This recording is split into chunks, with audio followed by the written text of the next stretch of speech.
Yo, what's up YouTube? Here's your favorite YouTuber and here we are once again with a career mode video in the driver career of F123 when we are heading again to America, North America for the Grand Prix of Canada on the Gilles Villeneuve circuit.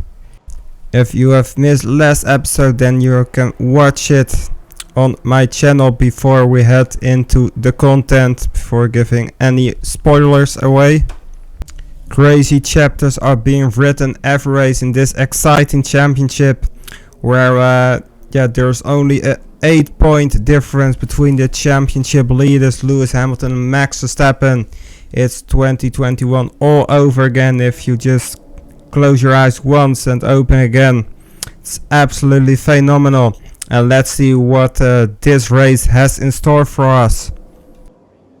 This season has been a complete pain in the ass for the reliability department, where most upgrades are being made, but ICE is just getting so worn out quite easily, so that will lead to some grid penalties throughout the season, as we are looking for some other upgrades regarding the chassis departments, where progress still has to be made to be consistently competitive with the Red Bull team, who are still topping the performance chart. And here we are into qualifying into Q1, where it's just about setting that bank lap in and saving the remaining tire sets for the rest of the session. And here we are in the final chicane, in other words the Wall of Champions. And looking at what the time is gonna be for the session, and the first real indicator where we are being as a team pace wise, and currently being set in a P8, and this should be enough for the rest of the session. So we decide to not go out and saving some tires, and let's see where we all end up. And the interesting bad news is we're ending up in P16, just 23 thousandths of a second short. And what a terrible performance by us. Just the whole field within 1 second, which is quite interesting. But this is a bitter pill we need to swallow, and that means we will need to provide a masterclass in overtaking for the race. The short explanation of this disaster is simply my own stupidity, but let's make it a fun race instead.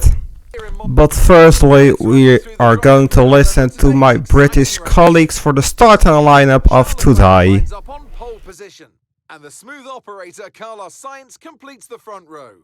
Moving on to the rest of the grid, we have Verstappen, Perez, Hamilton, Fernando Alonso, Stroll, Norris, Gasly, Bottas, Tsunoda, Ocon, Albon, Hulkenberg, Magnussen,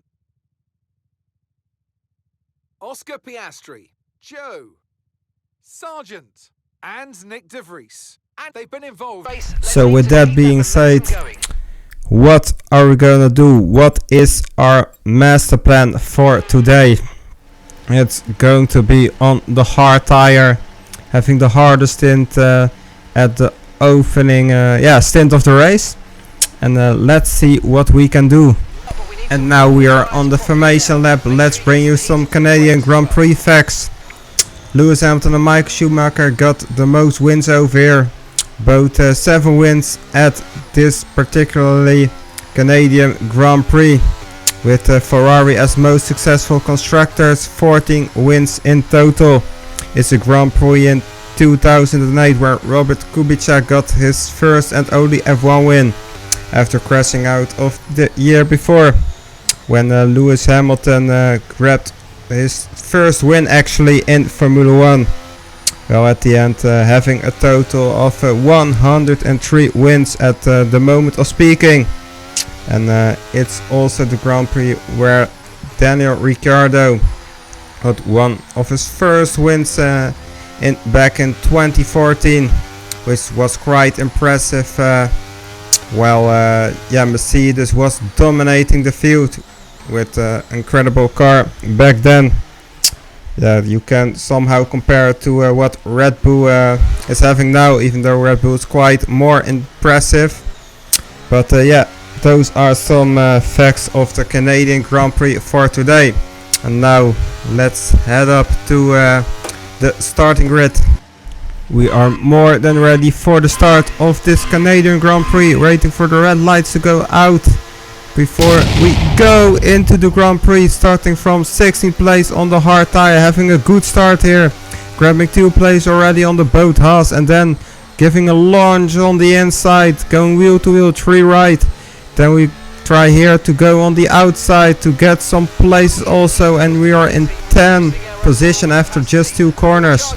We are suffering a bit in straight line speed as Valtteri Bottas tries it here with the Ferrari engine, but we are keeping it between in the right lines, but it's not over yet because he will carry the momentum into the hairpin that comes over here. Are we going side by side through it? Yes, we do, so we need to leave him some space, and we will get better traction here and secure the place back in the end. Now at the start of lap 3, DRS, as we all know, is going to be enabled. Well, we are chasing down the McLaren of Lando Norris, and while a Ferrari is leading 1-3 and 2-4 for the respective Ferrari and Red Bull teams at the moment. Well, Lewis Hamilton will need to chase them. He wants to have a strong championship lead, of course. For now it's hard for us to make it happen on the hard tire. Oh, apparently a track limit there. It didn't seem like it to me, but there is our first one of the race. So really need to be careful on that corner. And oh, there we got the second one already. We truly need to be careful now. Next moment we get the track limit, we will be handed a 3-second time penalty after the race. But anyways, we are just behind Lando Norris on his gearbox, and we are trying to make stick over here, going off the outside because you want to have that good entry for the Wall of Champions and making it happen here. And oh, I consider myself so lucky here for not getting at track limits. But we are getting a warning for a collision with Lando Norris. What happens here? Going slowly? Oh, come on, that's not our fault. That's just a racing incident. We need to slow down to make that corner and keep it out of the Wall of Champions. So yeah, and of course Norris needs to slow down as well, to not collide with us and try to make a switchback. That's just what happens in those specific scenarios. But this race is just starting to get quite enjoyable with this nice little train in front of us, just waiting for those mediums to drop off on our opponents around us. This should be doable on Pierre Gasly, trying to do it without the ERS. And oh, he's blocking us heavily there, positioning the car very well. And we can say goodbye to that 8th place for now. It even means that we need to look behind us, but because there's Lando Norris on the outside. But we don't allow that to happen, or going a little deep over there, but we can keep our place. This race is being more difficult than expected, honestly. I expected to make up more places, to be honest, even though in this early stage of the race. And clearing Pierre Gasly will be crucial for our race. And I expect that medium to drop off pretty quickly, as we are here behind Pierre Gasly and using ERS on this occasion, and going to make it stick here as we are on the outside of Wall of Champions. And oh, this is just beautifully leaving a wing wide of space over there, still allowing him to put a wing in over there and keeping the overtake clean. And from now on we will only encounter the top teams that are left, out in front, I should say, as we are just on the gearbox of our rival Fernando Alonso, who's behind Lance Stroll and having some amazing battles over there. And what's gonna happen here? Are we getting into a battle with the three of us? It looks like it, but we need to back out there. Oh, what's happening there? Fernando Alonso goes off the track over there. Oh, this is so interesting. And we get another warning with just a slight touch over there. But we're getting landfall here because we are, on the second turn we're having the inside, obviously. Going to have another look on Fernando Alonso over here into the DRS zone. And let's see if we can get past here. Going into the final corner, the Wolf Champs, and oh, our engine is in red. We will drop out of this Grand Prix. Zero point, it will be for us. As you can see, we are falling out of this Grand Prix, our second DNF of the season, or according to the statistics, the first one of the season actually. As in the Azerbaijan Grand Prix we covered at least 90% of race distance, so we are still classified within a legitimate place. But over here we are DNFing from this Canadian Grand Prix, where we are looking for some great points, having a good stint on that hard tire, but it's just not meant to be for us.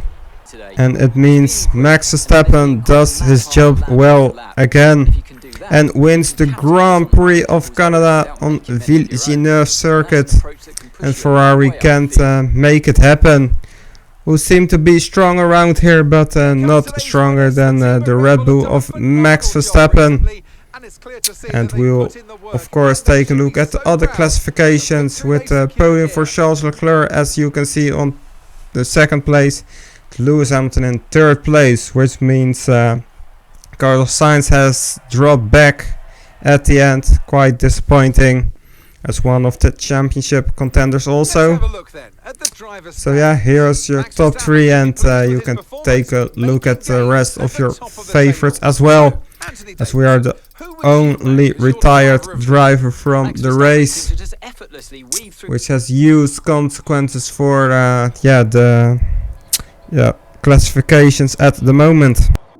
And let's hope this won't be the very start of a downtrend, as one of the upgrades is failing, or actually two upgrades has been failing. Another ton of points wasted, which is not really helpful for our battle, but we need to recover. We have a good car, a good package for the Austrian Grand Prix, and let's see what we can do there in one of the sprint weekends. Max Verstappen leading quite comfortably now, 18 points ahead of seven-time world champion Lewis Hamilton. And he is getting quite an edge over him. But let's see what happens next time, when after that race we will be halfway off this championship. Anyways, my apologies for the short episode. I wished it had been something else, but unfortunately it is what it is, and it is part of racing. Anyways, if you still did enjoy this episode, consider subscribing, become a maniac for the very next content that I will be uploading. And follow this championship all along with me, and hope you have a good day in advance. Bye.